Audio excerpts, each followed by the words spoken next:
rabbil alamin wa bihi nasta'in ala umuri dunya waddin wassalatu wassalamu ala asyrafil anbiya'i wal mursalin sayyidina Muhammadin wa ala alihi wa sahbihi ajma'in.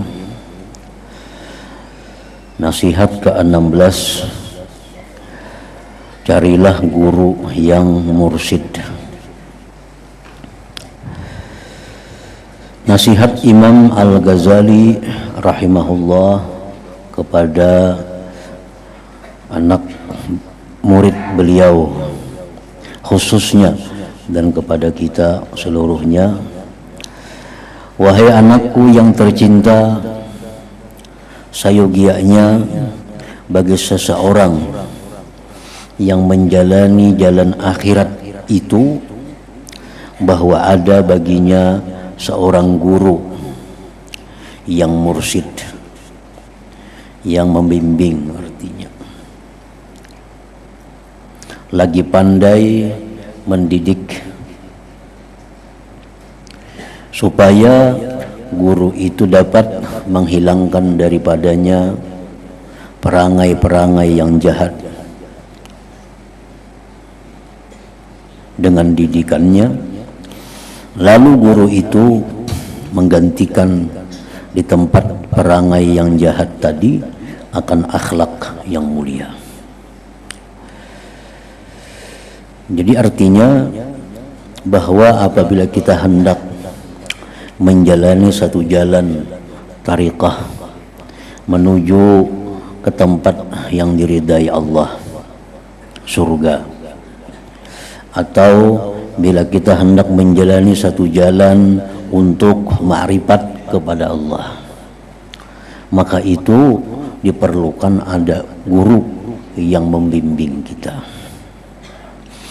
Kada bisa kita hanya dengan membaca buku, kada bisa kita hanya dengan mendengarkan kaset. Pasti ada seorang guru yang kita pegang, yang mana guru itu mencukupi syarat-syaratnya untuk menjadi seorang mursyid itu.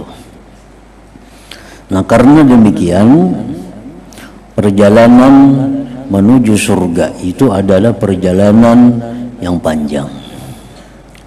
Lagi perjalanannya itu sulit. Perjalanannya itu banyak simpangan-simpangannya. Nah, kalau kada ada guru yang membimbing kita, maka kita akan tersesat dalam perjalanan itu. Sebab dalam sehari-hari kita pasti menemui berbagai macam perkara yang mana kita kada bisa memutuskan apa hukumnya perkara yang kita hadapi itu. Pertama, dari segi halal haramnya. Nah, kemana kita bertakun? Pasti ada guru yang kita tanya, ada masalah ini, apakah halal atau haram, apakah boleh atau dilarang. Nah, kemudian lagi perlu kita tanyakan, sesudah itu jelas hukumnya adalah boleh, apakah ini baik dilakukan atau tidak bagus dilakukan. Karena sesuatu yang boleh itu bisa membawa kepada kebaikan, bisa membawa kepada kejahatan. Kada tentu setiap yang boleh itu baik. Kada tentu setiap yang dibolehkan itu baik dilakukan bagi orang yang sedang menjalani satu perjalanan untuk mendapatkan kemuliaan di sisi Allah Subhanahu wa ta'ala. Nah, jadi artinya mesti kada kawa lepas, kada kawa jauh dengan seorang guru yang bisa membimbingnya, baik dalam hal zahir, hal fikih umpamanya, tentang sembahyang, wudu, jual beli dan sebagainya, dan apalagi tentang batin, tentang hati. Nah, bagaimana caranya menghadapi demikian? Apakah hati kita boleh Demikian. Nah, itu perlu guru yang mengarahkan kepada kita.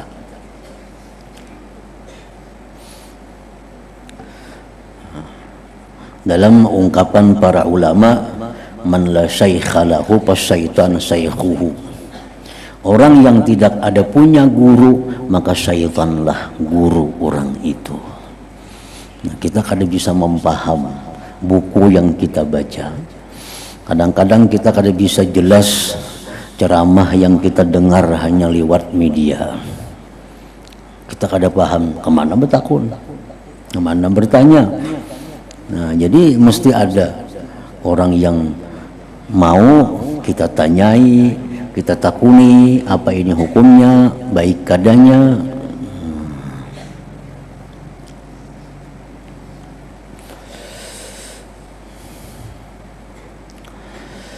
Lalu guru itu menggantikan di tempat perangai yang jahat tadi akan akhlak yang mulia.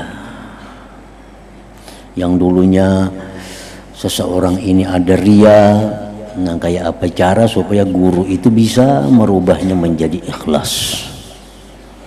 Nah, yang dulunya kita ini dengki, iri, bagaimana caranya supaya kita menjadi orang yang selalu berkehendak baik kepada sesama.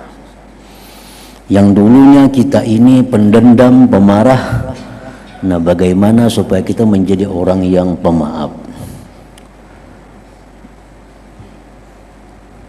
Nah, itulah tugasnya seorang guru yang mursyid, yang membimbing tadi.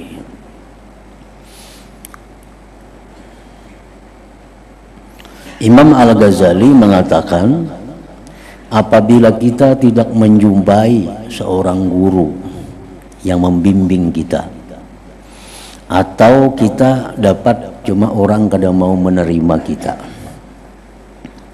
ada cara lain untuk membimbing kita ke jalan ma'rifat itu, yaitu dengan cara kita mengangkat kawan. Syaratnya kawan ini jujur, kawan ini sayang dengan kita. Kita angkat inya kawan dan kita minta kepadanya agar menegur aku, agar mengingatkan aku bila mana engkau melihat aku menyimpang dari jalan yang benar. Nah, itu cara yang kedua. Kalau kita dapat seorang guru, cari kawan yang baik, cari kawan yang jujur, yang sayang dengan kita. Nah, kita minta kepadanya supaya inya membimbing kita. Artinya menunjukkan kepada kita apa-apa yang kada nyaman dilihatnya daripada kita itu. Sayyidina Umar berkata, rahimallahu mra'an ahda ilayya uyubi. Ujar Sayyidina Umar, Allah merahmati kepada orang yang menunjukkan kepadaku tentang kekuranganku, tentang kejahatanku. Nah, jadi artinya kita berdoa agar orang itu diberi rahmat oleh Allah bila orang itu mau membimbing kita, meluruskan kita yang salah. Dan dalam proses tarbiyah ini, pendidikan ini, kerja seorang guru tidak ubahnya seperti kerja seorang petani yang senantiasa membuang duri dan mencabut rumput yang tumbuh di celah-celah tanamannya. Sama. Maka dengan itu tanamannya akan hidup segar dan akan menghasilkan hasil yang sempurna. Maka sayugia semestinya bagi murid yang hendak dapat kemuliaan di sisi Allah, yang berjalan ke negeri akhirat itu, ada seorang guru yang mentakdibkannya, mengajarkan adab baginya. mengajarkan adab baginya dan menunjukkan kepadanya jalan Allah Ta'ala. Nah, perkara yang baik itu kadang-kadang banyak perkara yang baik, sedangkan kita ambil keseluruhan kita kadang mampu. Mana yang kita ambil itu guru yang tahu, kita kada tahu. Misalnya kita ada berisi duit 50 juta. Nah, 50 juta ini hendak digunakan kepada kebaikan. Banyak. 50 juta ini bisa dibawa umrah. Bisa dibangunkan musalla atau masjid. Bisa digunakan maulah pesantren madrasah. Nah, 50 juta ini bisa ditukarkan pakaian, dibagi-bagi kepada orang yang perlu. 50 juta ini bisa duitnya ditukarkan baras, dibagi kepada orang-orang yang perlu baras. Banyak. Nah, apa yang terbaik yang kita lakukan di antara sekian banyak kebaikan itu? Nah, kita kada bisa milih kalau kita belum ma'rifat kepada Allah Subhanahu wa Ta'ala. Pilihan kita itu biasa bercampur dengan hawa nafsu. Nah, pilihan kita biasanya bercampur dengan hawa nafsu. Kita ingin duit 50 juta ini kita hadiahkan, kita sumbangkan, sehingga timbul kita sebagai orang yang penyumbang. Nah, barangkali kita enggan memberikan duit sekian banyak kepada orang yang memerlukan, tapi orangnya tersembunyi. Kalau kita berikan duit kepada inya, orang kada tahu. Nah, kita mungkin enggan. Nah, nafsu kita ini hendak bahwa duit itu kita beriakan, orang sealamanan tahu. Nah, jadi mana sekian banyak penggunaan itu yang mesti kita ambil. Nah, disitulah perlunya peran seorang guru yang mursyid itu, supaya duit 50 juta ini bujur-bujur bermanfaat bagi kita di dunia dan hasilnya ada di akhirat. Minta arahkan, ada duit 50 juta, sudah diniatakan duitnya hendak disosialkan, kabanan yang baik diunjuk. Itu mesti dirunding, jangan berunding lawan bini, luput. Bini kalau tahu napa-napa, jangan berunding lawan kawan yang jahil. Nah, supaya duit 50 juta ini bermanfaat, berkembang, mesti dengan guru yang mursyid. Supaya 50 juta ini jadi 500 juta di dunia dan di akhirat jadi surga. Itu hanya guru mursyid yang tahu kemana mestinya menggunakan duit itu.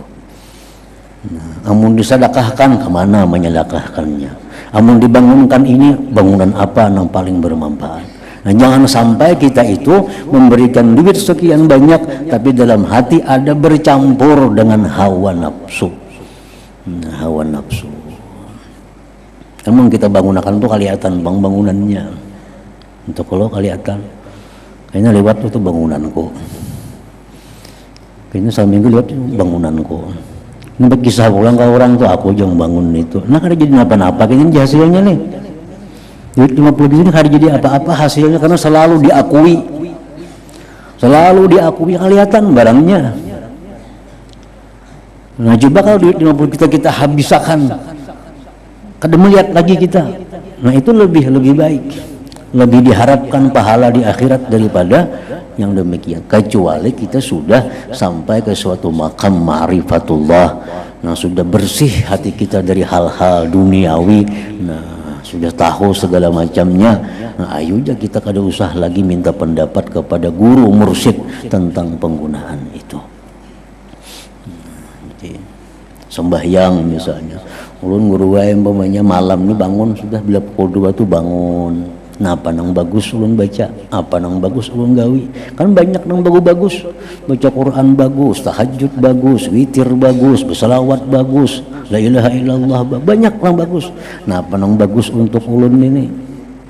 Nah itu guru yang mursyid yang menunjukkannya apa yang terbaik amalan bagi dia itu.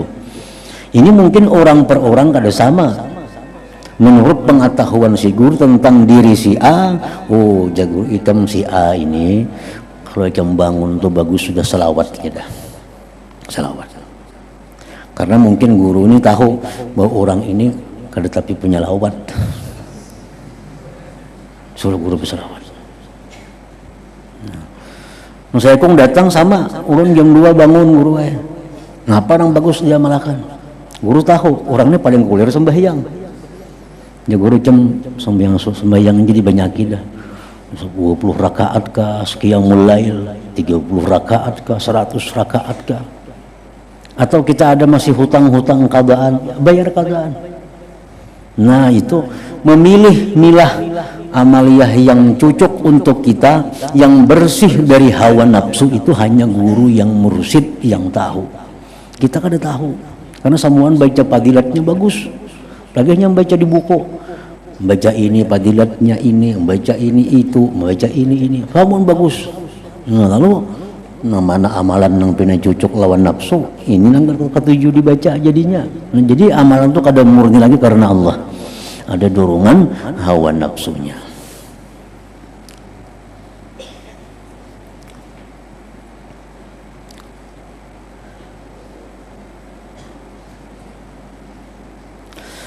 Karena Allah Ta'ala telah mengutus segala rasulnya untuk menjadi pembimbing bagi sekalian hambanya. Dan apabila para rasul ini telah meninggal dunia, sudah pasti Allah Ta'ala akan menjadikan bagi mereka akan khulafa, pengganti-pengganti yang meneruskan tugas mereka untuk memberikan bimbingan ke jalan Allah Subhanahu wa Ta'ala. Nah, jadi sahabat Nabi itu datang kepada Nabi, macam-macam Nabi beri nasihat. Ada yang diberi Nabi nasihat, ikam ini aja Nabi. Ada lagi datang lawan Nabi, ulun minta nasihat, ikam aja Nabi ini. Nah, Nabi ini seorang yang membimbing, sidin tahu apa yang diperlukan oleh orang. Jadi kadang memilih seorang amaliyah itu, kebaikan-kebaikan yang banyak itu.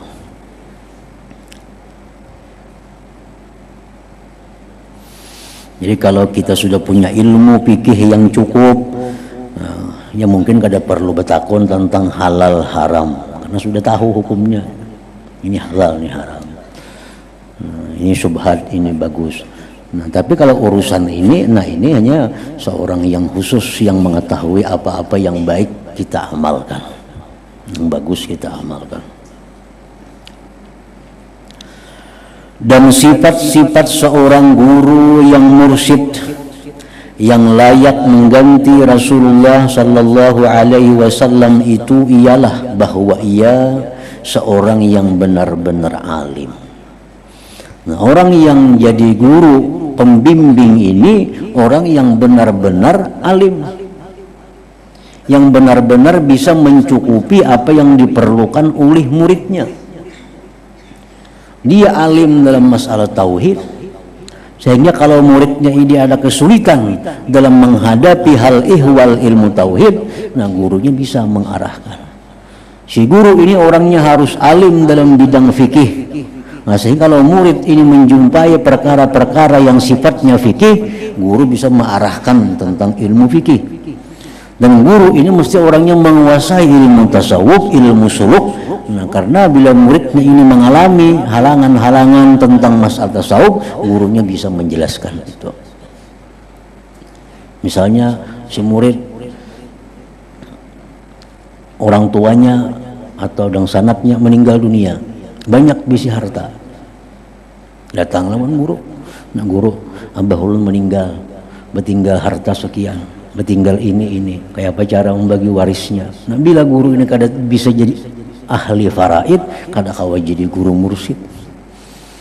Harus menguasai ilmu fikih. Apapun yang dibutuhkan oleh murid, nah ini bisa mencukupi. Nah, itu orang yang berhak disebut guru mursyid itu. Menguasai ilmu tauhidnya, fikihnya, dan tasawufnya. Tetapi bukan semua orang yang alim layak menjadi pengganti kepada Rasulullah sallallahu alaihi wasallam.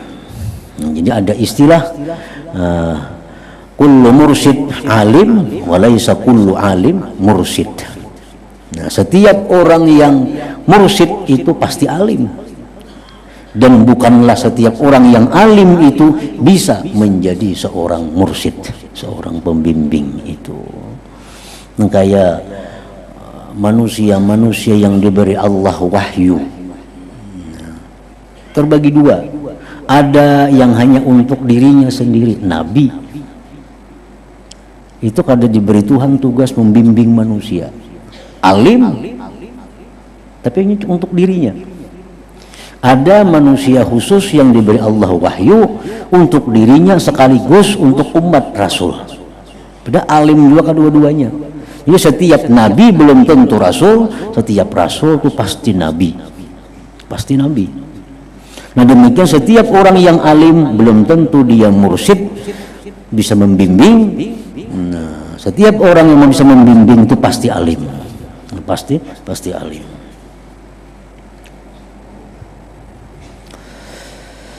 Dan sekarang akan aku sebutkan, ujar Imam Ghazali, sifat-sifat guru yang mursyid secara ringkas, supaya jangan mudah seseorang itu mengaku bahwa dirinya adalah seorang guru yang mursyid.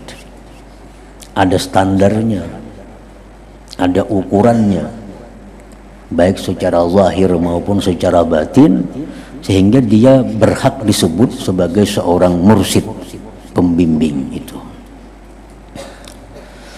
Pertama, seorang guru,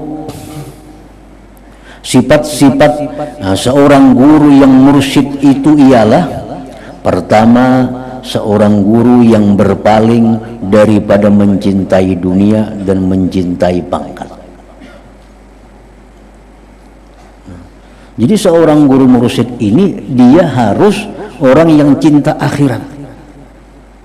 Kalau ingin mencintai dunia, kayak apa hendak membimbing orang supaya jangan mencintai dunia. Menjadi seorang guru yang mursyid ini adalah motivasinya adalah akhirat. Akhirat. Segala perbuatannya, tindakannya itu adalah tujuannya akhirat. Bukan untuk mengejar kekayaan atau kepangkatan duniawi ini. Nah, pertama itu. Kedua, beliau seorang guru mursyid itu telah berguru dengan gurunya yang mursyid, yang banyak mengetahui tentang segala hal. Jadi seorang guru yang mursyid, pembimbing ini, dia harus mesti pernah jadi seorang murid dari seorang guru yang mursyid. Karena kalau kayak itu kita kada ada pengalamannya,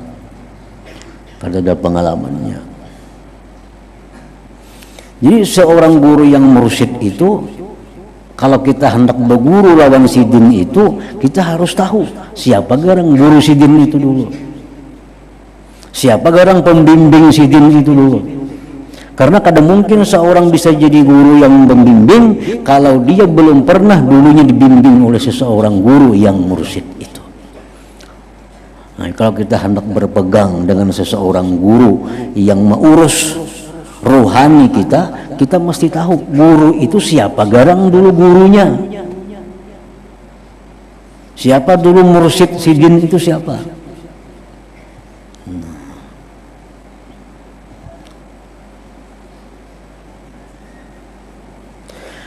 Dan gurunya yang mursyid itu juga telah berguru dengan seorang guru yang mursyid sebelumnya. Seterusnya wujud silsilah guru yang mursyid ini sehingga sampai kepada penghulu kita Rasulullah sallallahu alaihi wasallam. Jadi itu ada silsilahnya, bukan hanya sekedar berguru biasa. Ada turunannya. Jadi mulai sidin dibimbing oleh si Pulan. Tuan guru Pulan ini dulunya dibimbing lagi oleh gurunya. Guru ini dibimbing lagi dengan oleh gurunya sampai kepada bimbingan Rasulullah Sallallahu Alaihi Wasallam. Nah makanya itu ada di dalam istilah orang sufi itu ada lubusul khirqah. Lubusul khirqah itu artinya seseorang itu diberikan Nabi semacam kain, baik itu berupa jubah, baik itu berupa surban, sebagai tanda bahwa ini orang pernah dibimbing oleh guru itu. Nabi memberikan khirqah, khirqah pakaian lah, kepada Sayyidina Ali. Lalu dari sekian banyak murid bimbingan Sayyidina Ali ini, diantaranya ada Hasanul Basri. Sayyidina Ali memberikan itu khirqah tadi pulang, lain khirqah yang pertama, khirqah lain lagi, khirqah yang dipakai Sayyidina.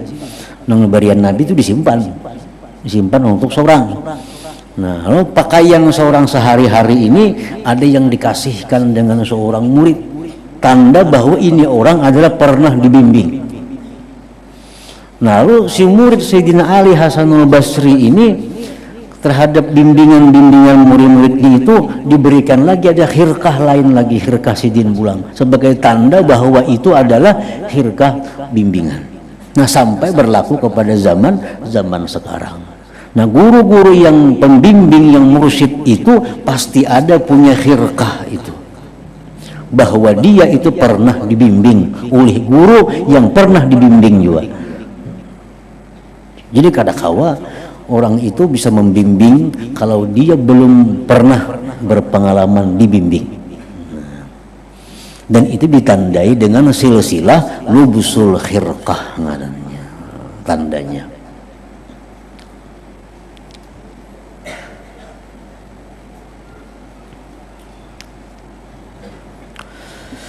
Ketiga, sifat-sifatnya seorang mursyid tadi. Jadi kita harus tahu bujur,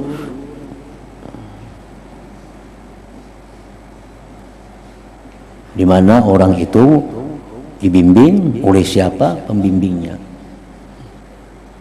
Karena urusan ini urusan rohani.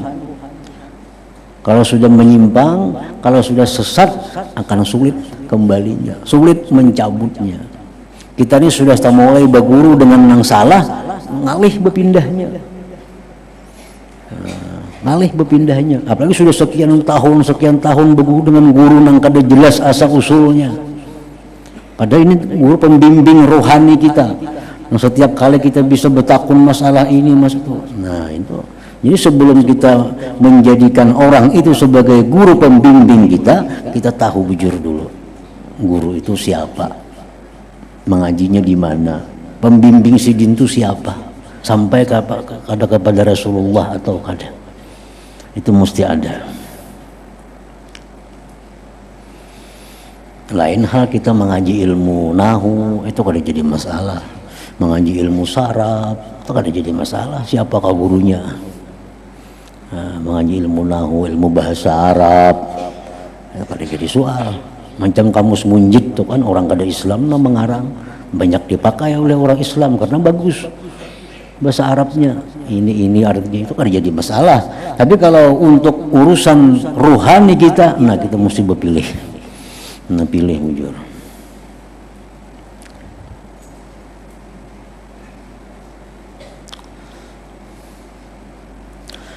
Ketiga, beliau seorang guru yang mursyid, yang pembimbing itu ialah seorang guru yang benar-benar telah berjaya dalam mendidik dirinya dengan menyedikitkan makan, sedikit bercakap-cakap, sedikit tidur, dan banyak bersembahyang, banyak bersedekah, dan juga banyak berpuasa.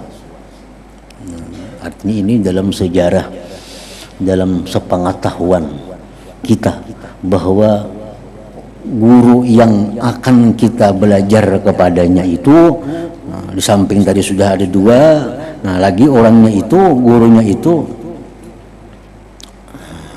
makannya sedikit, pandirnya sedikit, guringnya sedikit, sembahyangnya banyak, sedekahnya banyak, ibadahnya banyak. Keempat, beliau dengan sebab berguru dengan gurunya yang mursyid tadi telah mampu menjadikan akhlak yang mulia sebagai cara hidupnya, seperti sabar. Nah, seorang guru yang mursyid itu mesti sabar, mesti sabar, mampu menahan diri. Misal disakiti orang, ya kada membalas. Dihina orang, kada membalas. Itu tanda bahwa dia pernah dibimbing. Karena waktu dalam bimbingan itu memang dilatih supaya jadi orang sabar. Dilatih oleh gurunya supaya jadi orang sabar. Sembahyang, syukur, tawakal, yakin, qanaah, merasa cukup dengan yang ada, tenang jiwa, penyantun, tawadhu, banyak ilmu, benar, malu, menyempurnakan janji, tenang pendirian, tenang pembawaan, berhati-hati dalam segala urusan, dan sebagainya. Dan apabila ia telah bersifat dengan sifat yang mulia ini, maka sebenarnya ia adalah guru yang mursyid tadi, nur daripada anwar, daripada cahaya-cahaya Nabi Muhammad sallallahu alaihi wasallam yang layak untuk diikuti. Layak itu diikuti berarti layak diikuti. Tetapi kewujudan guru yang mempunyai sifat-sifat ini sangat jarang sekali. Lebih sukar wujudnya daripada al-kibritul ahmar, belirang yang merah. Nah, guru-guru yang bisa membimbing tadi artinya jarang didapat. Sulit dicari, sulit ditemui, sulit dihubungi. Dan siapa yang telah mendapat karunia yang baik, lalu ia bertemu dengan syekh guru yang mursyid pembimbing ini, dan pihak syekh, pihak guru pula bersedia untuk membimbingnya, maka hendaklah ia benar-benar menjaga adab-adab terhadapnya, sama ada yang zahir atau yang batin. Nah, bila sudah kita bertemu dengan guru yang punya sifat-sifat seperti tadi, nah, lalu Sidin Hakun menerima kita sebagai murid Sidin, nah, maka peganglah itu dan beradablah dengan guru tadi dengan adab baik zahir maupun batin.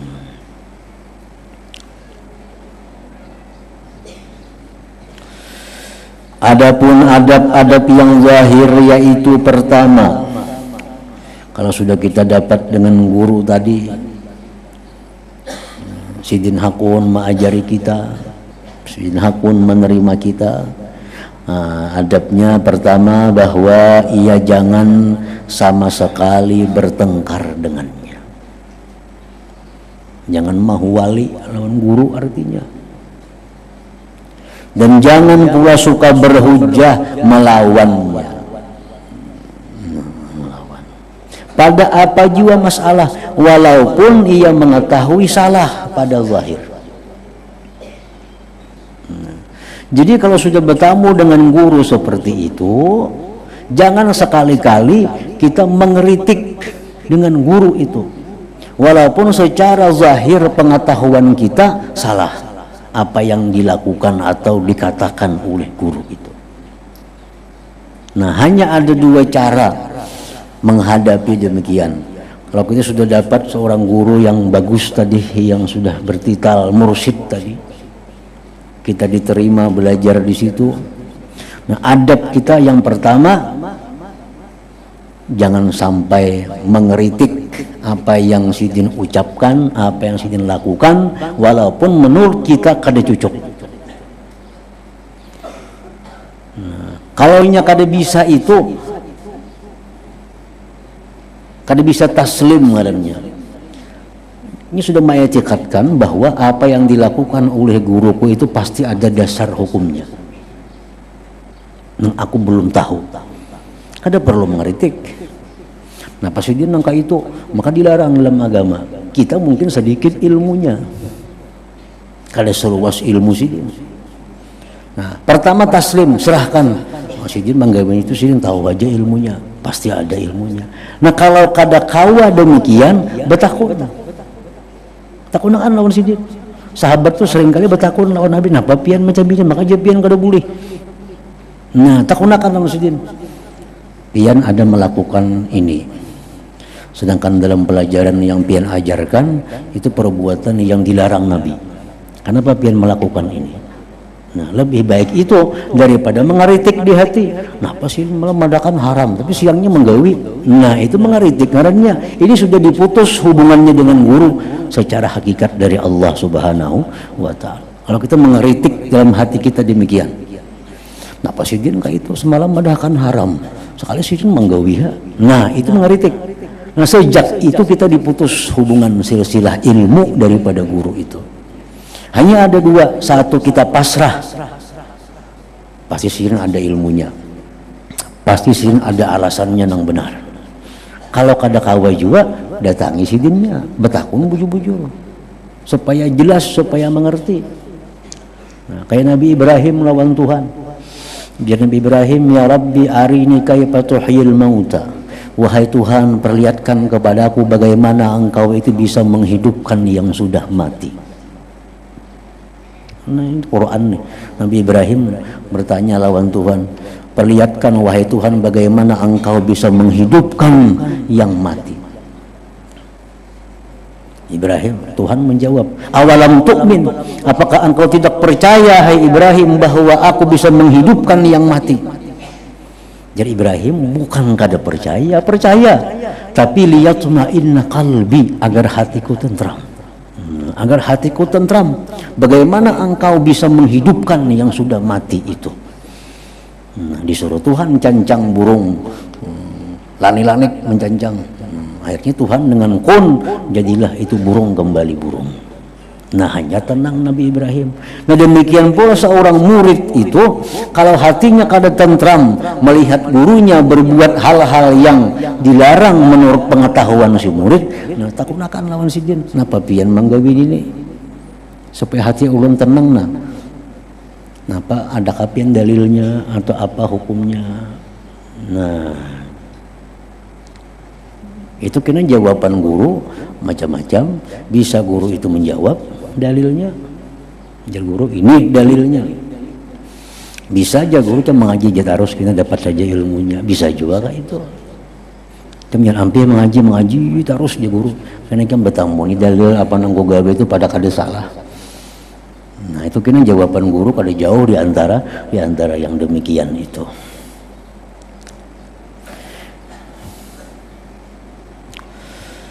Nah kedua adabnya itu jangan ia bersegera meletakkan kain sajadah di hadapan guru kecuali pada waktu hendak menunaikan sembahyang. Dan apabila ia telah selesai sembahyang dan hendaklah ia segera mengangkatnya. Jadi misalnya kita seorang murid nih sembahyang masih lawas lagi, sudah mau unjuk sajadah lawan guru, atau ada beadab ngarannya. Nah, sudah waktu sembahyang sampai, sidin sudah siap anak sembahyang, nah hanya diurakakan sejadah itu masuk bagian adab yang lahir.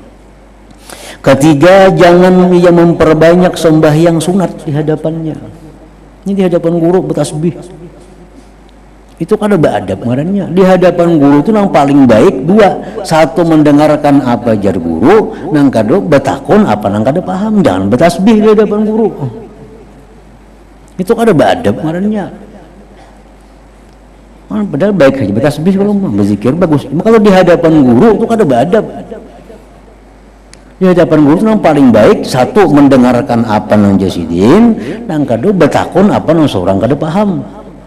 Itu lebih mulia daripada sembahyang sunat di hadapan sidin, daripada bertasbih. Itu tanda kada beradab ngarannya. Nah keempat, hendaklah ia mengamalkan apa-apa yang disuruh oleh gurunya dengan kadar kemampuannya. Adapun adab-adab yang batin pula, yaitu pertama, segala sesuatu yang ia dengar daripada gurunya dan telah diterimanya pada zahir, maka jangan sekali-kali ia mengingkarinya pada batinnya. Jangan pada perbuatan dan jangan pula pada perkataan, supaya ia terselamat daripada tanda orang yang munafik. Ini secara zahir, napa nang jaguru hakun aja, cuma hati menolak. Nah itu juga orang munafik ngarannya. Itu sudah kehilangan adab batin, sudah kehilangan adab batin. Disuruh guru gawi ini, gawi ya, tapi hati kata tuju nih. Nah itu sudah munafik ngarannya dengan gurunya. Dan seandainya tidak dapat berbuat demikian, maka sebaiknya tinggalkan saja gurunya itu, sehingga sampai suatu masa yang ia dapat menyamakan batin dengan zahirnya. Namun kada sanggup kayak tadi, baik berjauh aja dulu, jangan beparat guru dulu, berjauh. Sudah siap kena masanya, nah hanyar beparat.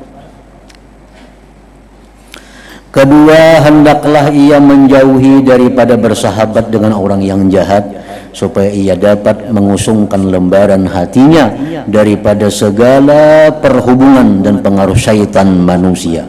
Maka dengan itu akan suci hatinya daripada kekotoran syaitan, dan walau bagaimanapun ia mesti memilih kefakiran daripada kekayaannya. Nah, seorang murid itu orang yang banyak diberikan tugas-tugas oleh gurunya.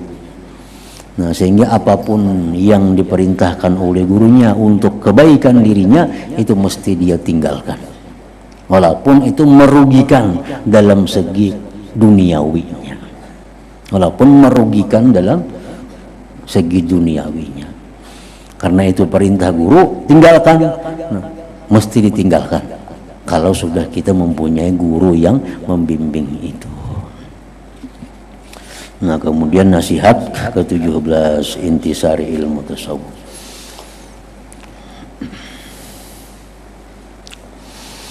Abdul Zikri fa'alam annahu la ilaha illallah Muhammadur Rasulullah, la ilaha illallah Muhammadur Rasulullah, la ilaha illallah Muhammadur Rasulullah, la ilaha illallah, la ilaha illallah, la ilaha illallah, la ilaha illallah, la ilaha illallah, Allah Allah Allah Allah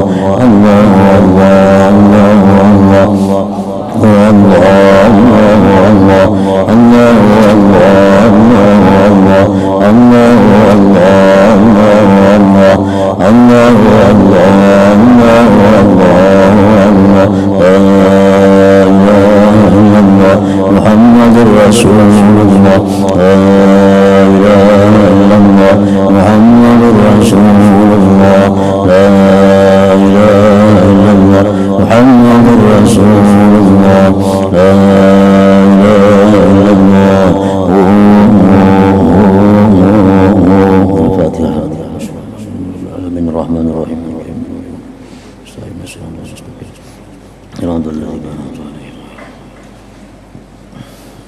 يا أيها الرجل من شفاعة صلوا عليه وسلموا تسليما.